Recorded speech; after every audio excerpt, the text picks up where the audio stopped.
Hey gang, I'm Paul with Stud Pack. Welcome back to the Stud Pack Dream House Build. In our last video, you saw me and the boys install all the windows and the sliding door upstairs on the garage apartment. And they came out great. But there are some behind the scene developments regarding the windows. We can't share any of those details with you yet, but as soon as we know, you'll know. So in today's video, we've been getting a bunch of comments about the HVAC and the plumbing on our project. We weren't able to make a video about it yet because we hadn't picked out a lot of the items and there were several details Jordan had to decide on before we could finish. So in this video, we're going to take you through those details, show you some really cool products, and show you why this is going to be an epic build on the HVAC and the plumbing side. Let's jump right in. But first, let's jump into the sponsor of today's video, Element. If you guys haven't heard of Element, you really need to check them out. It's a great tasting electrolyte replacement drink. It comes in powder form. You add it to your own water, and it has everything you need and nothing that you don't. There are no sugars, no colors, no artificial ingredients, no gluten, no fillers, and none of the junk. Now last summer when we were framing this garage and it was 114 degrees outside, we were drinking a ton of water and sweating bullets. But personally, I was going home at night and having severe leg cramps because I wasn't replacing the electrolytes that I was losing along with the sweat. Have you ever noticed a guy's cap has a white band around here? That's salt, and that's why a dog licks you when you're gardening, because you're salty. But you don't want to just replace the electrolytes because it's hot outside. You want to replace them after you've had a few drinks, after that hard workout at the gym, or that 8-hour day you spent on the project that you thought was just going to take an hour and a half. Now when we drink Element, we can tell it's giving our bodies exactly what it needs. Guys, you got to try this stuff. Head on over to drinkelement.com/studpack and get you some. And for our viewers, they're going to send you this 8-pack of different flavors. You can pick your favorite and share the other ones with your salty friends. So thanks so much to Element for sponsoring today's video. Let's head back to work. Now we're going to start with the HVAC system because it's really simple and it's really important. We get triple digits heat here in the summer and it's really cold in the winter. So we need something efficient that's going to take care of this garage, keep it cool in the summer, warm in the winter. When we first planned this project, I had envisioned a conventional HVAC system, condenser outside, electric or gas heat upstairs with exposed ductwork. But because we're building this building so tight and well insulated, turns out we don't need all that at all. So when we submitted the building plans to our city to get approval, they said you need your manual J's, D's, and S's, all the calculations for the HVAC system. And we didn't know who to turn to. So in a frantic, we texted Matt Reisinger late last year. That's how long he's been helping us out with the project. He told us you gotta check out Energy Vanguard in Georgia. We sent them an email and those guys were unbelievable. They designed a system for this building that is super efficient, super simple, and we can't wait to show it to you. So Energy Vanguard got us all our calculations and the spec sheet for all the equipment. We sent it into the city, they got us approved, and we were able to start the Stud Pack Dream project. And in the spec sheet, they specified Mitsubishi mini splits, and that really took me for a surprise because I didn't think a mini split could handle the large vaulted space on the second floor. But they've improved a ton, they're super efficient, and check this out. Each one of them only needs a 20 amp circuit for both the cooling and the heating side. Pretty unbelievable. But now that we had the spec sheet, we had to figure out where to get the equipment and choose a contractor. And as you know, that's what we've been fighting this whole project because we're new to town. Where do we find these people? So I went on Mitsubishi.com, the main website, filled out a contact us form, and that was at 10 in the morning. At 1 p.m. the same day, 3 hours later, they had a guy here, and that guy was the guy we hired and who's doing all the work for us. And no, we didn't get special treatment for Mitsubishi because we have a YouTube channel. They don't know us from Adam. But our buddy Robert, who did the installation, he watches our stuff. So Robert, great job, and we'll see you right after drywall. Now, even though we have 2 mini splits on this project, they're installed pretty differently. Let's start with the garage unit first. Now, first thing you're going to notice is this very cool rough-in box. I've never seen one before, neither has Jordan. And I think one of the reasons a lot of people are turned away from mini splits is the messy installation that happens behind the unit. Usually there's just a big hole in the wall. But check this out. You have the rough-in box here. The drywall is going to go around it. You can bring your line set in here, the left, the right, or on the top. It's got this cool little tray right here for the condensate. And as you can see, we have a gravity feed, 3/4 inch PVC, into this box, which we're going to show you in just a second. Now let me open this guy up. You can see our line set is nicely tucked in there, waiting for its installation. And here's our power cord. It's pretty simple and pretty basic. And look at this, there are 4 little points on each side. So the drywall guys can press their drywall against it, take it down, and make a perfect opening.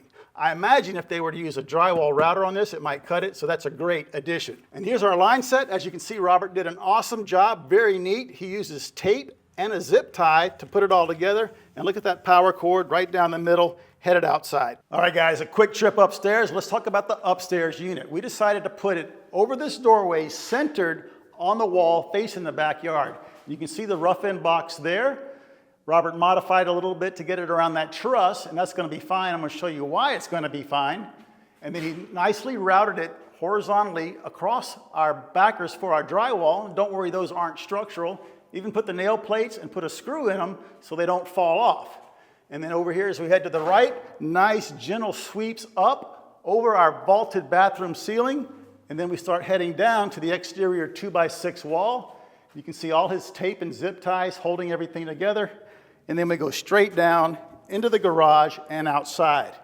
And if you notice right here, this little 1/4-inch line, that's for the drain. We can't gravity feed the drain on this unit like we did the one in the garage because we had to turn up right here. And we didn't have a sewer up here anyway that was convenient for that unit. So there's going to be a little condensate pump in that unit. When it gets full of water, it's going to switch on. It's going to pump all the condensate out of here into the drain for the bathroom vanity. And what does that mean, condensate? I mean, what does that even mean? We all know that when you cool air, water comes out of it and drains away, right? And that's condensate, so we got to get rid of it. Downstairs, gravity feed into the washing machine box. Upstairs, pumped into the vanity drain. Cool. And as you can see right here, a little 1/2-inch PVC conduit 90 screwed to the wall. So that just gives us a little clean exit for the drywall. And that'll make it easy for us to connect to the drain. So now let's jump into the plumbing side. I can see through our brand new windows. Our plumbers just showed up. Let's head downstairs and meet Jimmy and his crew and see what they're up to. All right, guys, we promised you a plumbing video, and the plumbers are back. Jimmy, welcome back. Y'all remember Jimmy? He and his crew were here doing the underground, and they came back and did the above ground, but they had to come back a 3rd time because Jordan hadn't picked out a couple items yet. He picked them out. They arrived. So Jimmy brought his crew back, and we're about to install all that stuff and get the roof done. Why don't we head upstairs and start right there? All right, let's start right here in the kitchen. We'll start with the Pex. So I noticed it's white Pex, but the cold does have blue writing, and the hot does have the red writing. Right. Is that kind of what y'all go to now? Yeah, because where you go in and they had the 2 different colors, it's a little bit older style. Yeah. So they went to these because it's a little more aesthetic, and even if you do kind of mess up maybe sometimes here and there and you got to replace a little piece, you don't have a big old blue piece sitting in the middle of 2 hot pieces. Because you don't know how many times I've had a homeowner ask me, is that water cold? Right. When they put a little bitty piece of Well, my plumbers in Louisiana call that dummy pipe. Right? Yeah. So oh, I believe it. Okay. Right, I believe it. And then for the angle stop on this, do you have an angle stop that goes right on the Pex, or will you put something like a male adapter and then a threaded angle stop? No, with Uponor, we'll leave a little bit left over in the back, but we always put a Uponor stop on it. It seals better, it's a little more better connection, and I don't like a double, if you did put a male adapter on there or a female, you could change the stops out. Right. But at the same time, when you change them stops out, that adapter is going to move. Sure. And it's possibility to create a leak in the future, And are the Uponor angle stops 1/4 turn? Yeah. Nice, love it. And then you came straight out of here with this plastic fitting to make a nice gentle sweep instead of putting a copper stub out, right? Yes, sir, because, freezing with copper and everything like that, it's not the greatest idea. Cool. And of course, y'all insulated hot and cold. Awesome. Then we got our sink drain. This is 2-inch, but that's just because of your test. Yes, sir. But 1.5 inch. We came horizontal. Is there a certain maximum distance you can go horizontally on 1.5 inch pipe? Yeah, in most of your areas, right around 3 to 5 feet. Okay. It just depends on your local code. Like everything else, right? Like everything else. All right, and we're coming down into the 2-inch. This is our drain and our vent. And this is a vent for the washing machine, right? Yes, sir. So that's your vent stack. So it could not share this as a vent, right? Right. It has to be separate. Right. Well, what you can, so it's called a wet vent, okay, because that's what we did with your sink. Gotcha. But you don't want a major, and a sink's not really a major unless you put a double, put a little extra stuff on it. So you don't want to put too much on one pipe. So a washing machine is like you're saying the word major. So major. So that's a lot of water. Yes, right? sir. In other words, okay. Yes, gotcha. sir. What would be a minor type of appliance? So like a lavatory, a cool, regular sink, or something like a double kitchen right, is more of them, is bigger. So like it's a straddle that category. All right. And then you connected them together here with a Y and a 45. How come so high? How come you couldn't connect them down here? So they got you're supposed to be 6 inches above flood rim level. So when you go, you always usually go to your tallest fixture. And in most of your houses is your kitchen sink. Okay. So we always go to our kitchen sink, and most of your cabinets are 36. So it's a good standard to say 42 inches is a good way. So as long as you're 6 inches above everything, then that's your revent height. That way, whenever it backs up, solids don't get built up in this. I see.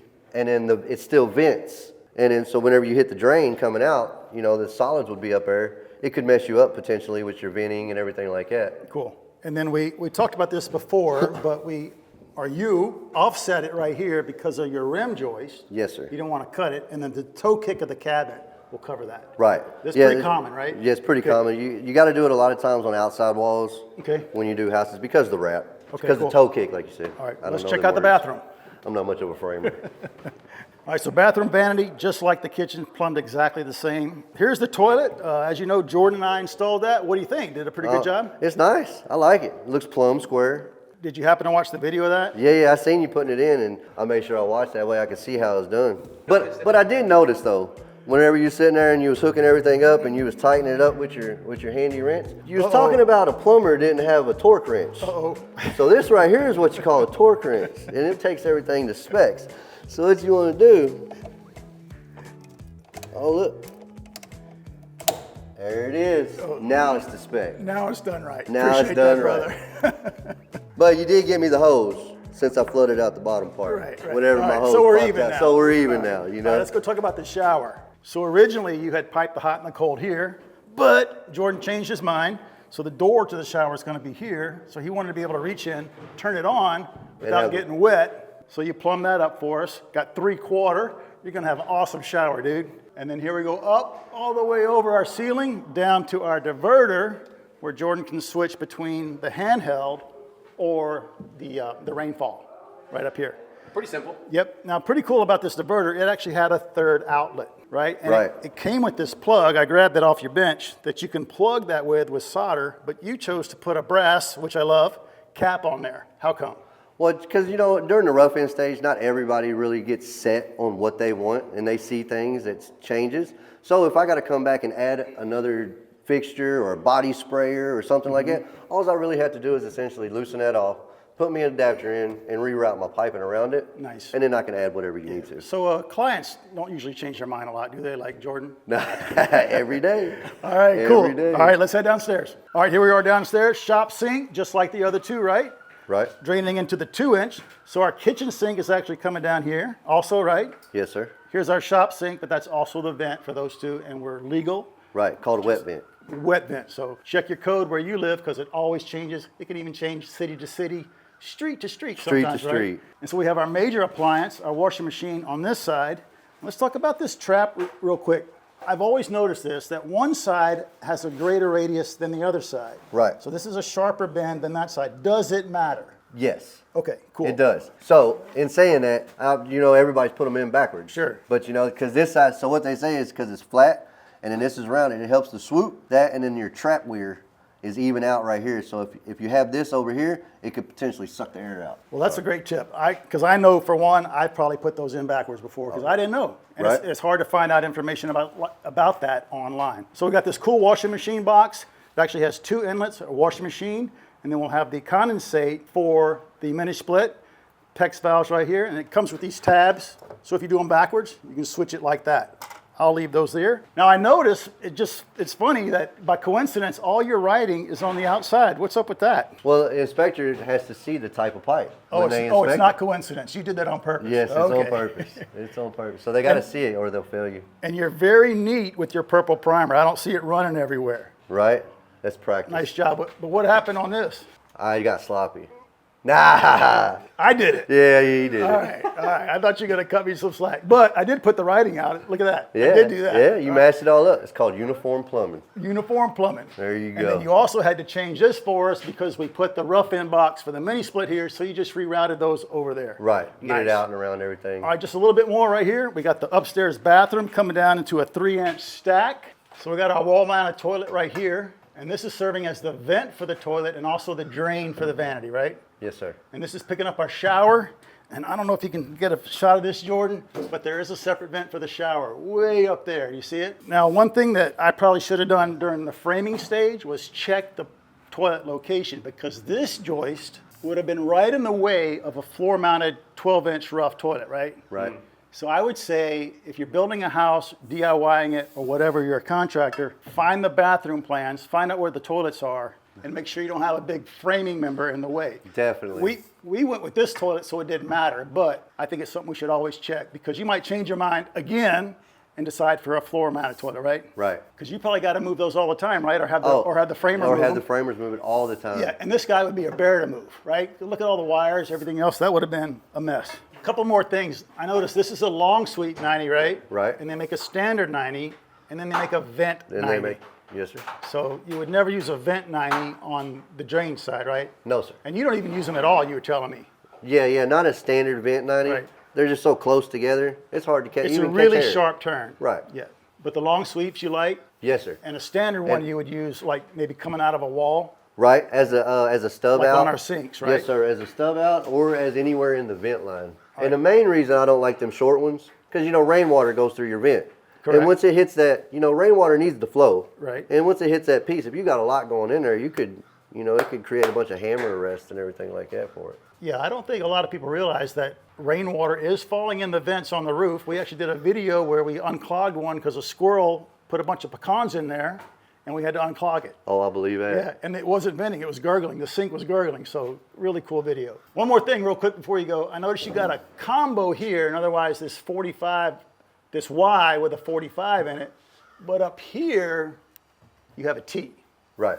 What it is with a P-trap and a drain, you don't want your water level taller or lower than your P-trap, because with the potentially it could suck the water out of your P-trap. Okay. So with the drain part, with the top part, it goes into the T. But then you drop down into your combo, and you want it lower because you're actually trying to suck the water out of the vent line and out of the drain line. Okay. But you're not trying to pull it out of the P-trap. So the combo creates, more of a suction and more of a drop, and it pulls your water out a little better. Well, that's really important in a sewer system, isn't it? Oh yeah. All right, we're all plumbed up. What's next? Time to test. What are we going to test? We're going to test the plastic. We're going to fill it all up with water. We got to air up our test balls, and then we're going to test our PEX lines at the same time. You're going to pressurize the water supply lines, and then you're going to fill these up with water. Yes, sir. As high as we can. As high as we can to our revent height on our second floor. Oh, what you were showing us. Cool. All right, let's get it done.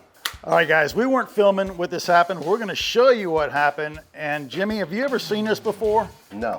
So I've aired these things up. I bet I've put 600-700 of them in there. Yep. And in 20 years. Yeah, I ain't never had So one at the pop. stud pack house, your first failure. So this is a test tee. So it's got threads there. Let me unscrew this, Jordan. Got threads on the inside for a test ball. That test ball goes in here. You inflate the ball, and then you can put water on this side or the other side, right? Right. Fill it up and test the system for leaks. And you were using a hand air jack, just like a bicycle pump, putting air in there, and we heard a snap. And then when I looked down here, this thing was sitting way out here. Just a clean break right around there. Check that out, guys. Unbelievable that happened. Yeah, no, I ain't never seen it. And I'll tell you, it couldn't happen in the worst spot. Correct. Right at the bottom on the thing to catch all your upstairs on the right-hand side. Right, because we're right out of the ground right here. You're hub to hub here. These are going through these studs, so we basically got to rebuild the whole thing, right? Yes, sir. Man, that's rough. Wouldn't have it no other way, though, right?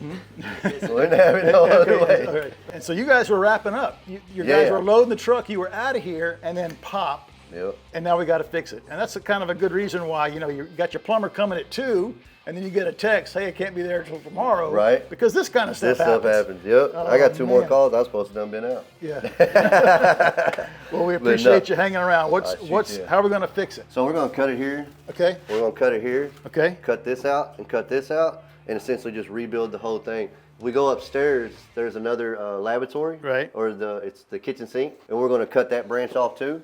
So then we'll be able to take these 2 pipes and kind of shift them up. Lift them up, okay. That way we can drop them back down into the piece and get a good connection all the way through with no bands. I imagine the only way to get this loose is with a heat gun, right? Yes, sir. All right, you got it out already? Oh, here it is right here? Here it is right here. All right, we're going to stand back and let you guys work if you don't mind. Cool. Cool, man.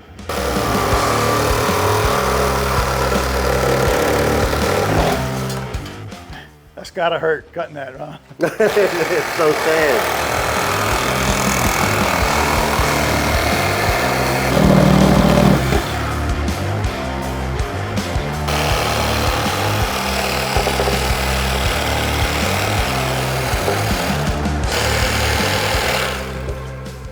So that's a great idea. So you cut most of the fitting out of the way, now you're right there at your hub. Right, you just got to deal with that little bit of piece. All right, now the pipe is rated at what, 280 PSI? So we can assume the fittings are too. And what was your pressure on the pump, Jimmy? 40. You were at 40.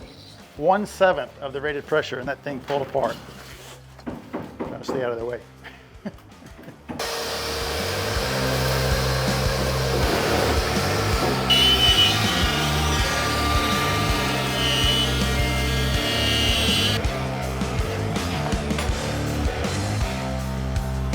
Now you got all kind of channel locks.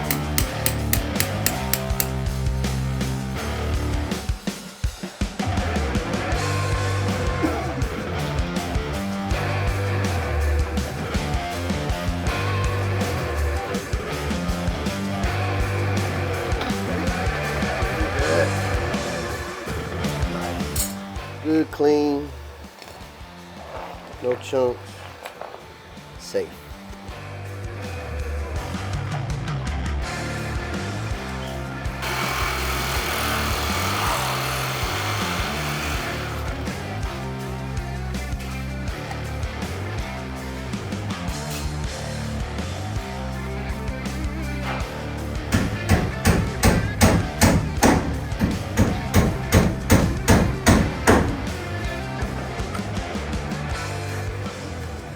Twist and turn, huh?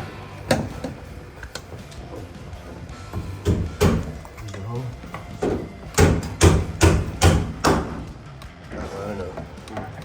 Good. That little 1/8. Add it up. Add a little bit So you more. can see how they had to twist that fitting into that hole. It wouldn't go because the new fittings are just a fine. little bit longer than the old ones and they would line up. So as soon as Jimmy realized that, he took all his glue joints apart, cleaned them, and got the glue off with primer and dried them and made sure they were ready for the next glue up. Pretty smart. That's a pretty cool trick. Just roll it in there, huh? Right. Wow. Yeah, and that way both sides get their, because you're supposed to turn everything quarter turn. Right. So at least if you can do it like that and you can get everything to roll, you get a better seal and get everything nice and neat. But that takes time. Yep. You know, you don't learn that on the first day. Good times though.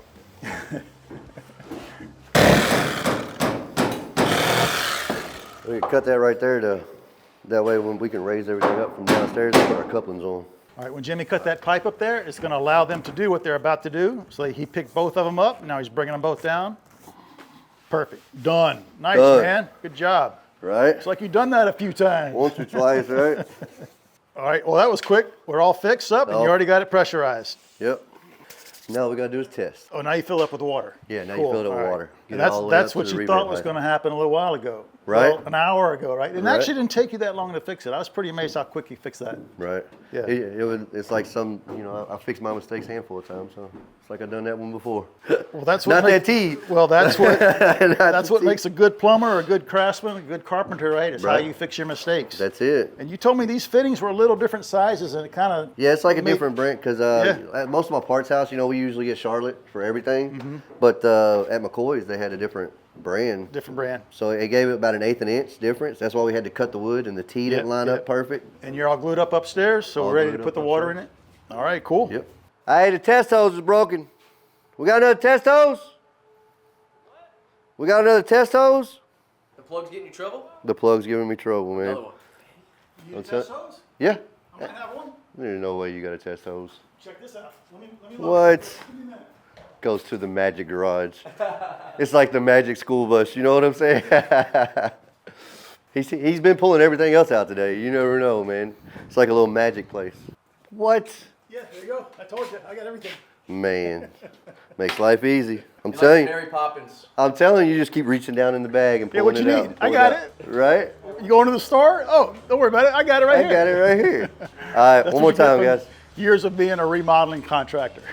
Guys, we hope you enjoyed the plumbing walkthrough on the Stud Pack House Plumbing. Man, we appreciate it very much. You coming back a third time, getting us all taken care of. Right on. Not too bad. Not too bad. Sorry about the problem we had over here. That was crazy. You guys were literally loading the truck up and that thing popped. Right? Yeah, it had to have been a defect in a fitting or something. But we aired that thing up to 40 and it shot that sucker right out. Well, y'all head on out here. I know you got 2 more jobs to go to, and here, I got to get this back to you, dude. Right. All right. All right, y'all take it easy. We'll see you next Y'all time. have a good one, All right, bro. be good. Be safe. Have a good one, Jordan. Thanks, Jimmy. All right, guys, that's going to be a wrap on this video. We had a blast making it. We sure hope you enjoyed it. And a big shout out once again to Jimmy and his crew for finishing up the plumbing for us, and Robert for roughing in the HVAC. As a matter of fact, had it all inspected this morning, passed with flying colors, so that's awesome. And it gets us one step closer to a huge step in the project that I know you're waiting for. We certainly are waiting for it: insulation and drywall. So get out your torque wrench, make sure your like button is nice and tight, smash it for us, helps us out a ton. Hit that subscribe button, ring the bell, and if you're not following us on Instagram, head on over there, check us out at StudPack Official, and we'll see you right back here on the very next StudPack video.